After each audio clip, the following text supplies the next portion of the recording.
Miracle job niya Swelas. Hindi na to usable. Talagang durog na to. Talagang durog na to. What's up mga ka-Sneaker community? Ito na ang final results ng ginawa nating Lebron. Last time, ito siya. Ito na naman tayo. Meron naman tayong miracle job na dumating dito sa atin. This one is a Lebron na pinapa-restore sa Soul Game. Medyo nahirapan lang tayong decidan to before kung paano gagawin, pero ngayon alam na namin kung anong gagawin. Basically, ang gagawin namin dito is papalitan itong mga parts na to na dadurog. Ito mga plastic parts yan.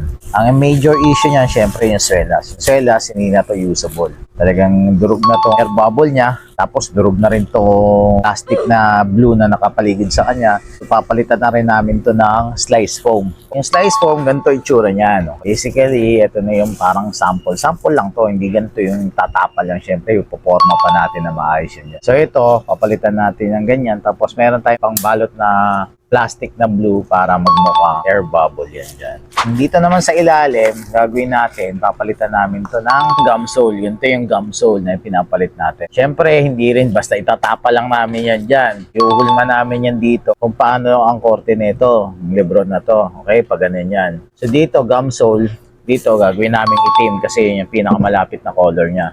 Wala tayong rubber outsole na blue which is very dark blue. Ito yan, dark blue yan. Pero pinakamalapit namin is black. So black naman, iuhulma rin naman namin yan dito para super close siya dun sa original na soles. Pagkatapos namin dun sa soles, ito mga nagbakbak na expired na plastic na to. Papalitan natin yan ng leather para maging usable ulit kay client. Okay pa naman to kasi yung leather niya di pa nagbabakbak. All goods pa. So talagang magagamit pa ulit tong sapatos na to. Lalo na ang basketball kagaya ng promise ni Soul Game. Ito na ngayon ang ating restored na Lebron.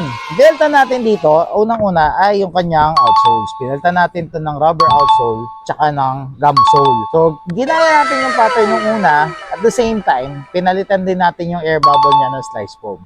Yung slice foam, ito na yung kinalabasan niya. Plus, yung mga nadudurog dito ng mga plastic, ito na siya ngayon, yung mga pinagpapalitan namin ng mga leather. Both edges, yan, ganyan na yun. Tapos, nag-repaint tayo ng onte para mag-match yung color niya.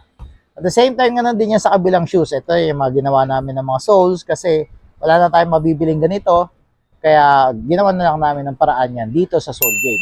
So kung meron kayong mga Lebron na ganito na gusto nyo ma-restore, just come here sa Soul Game para makita nyo kung paano namin ginagawa ng paraan yung mga ganitong mga sapatos. So game, pagod mong sapatos, we revive that.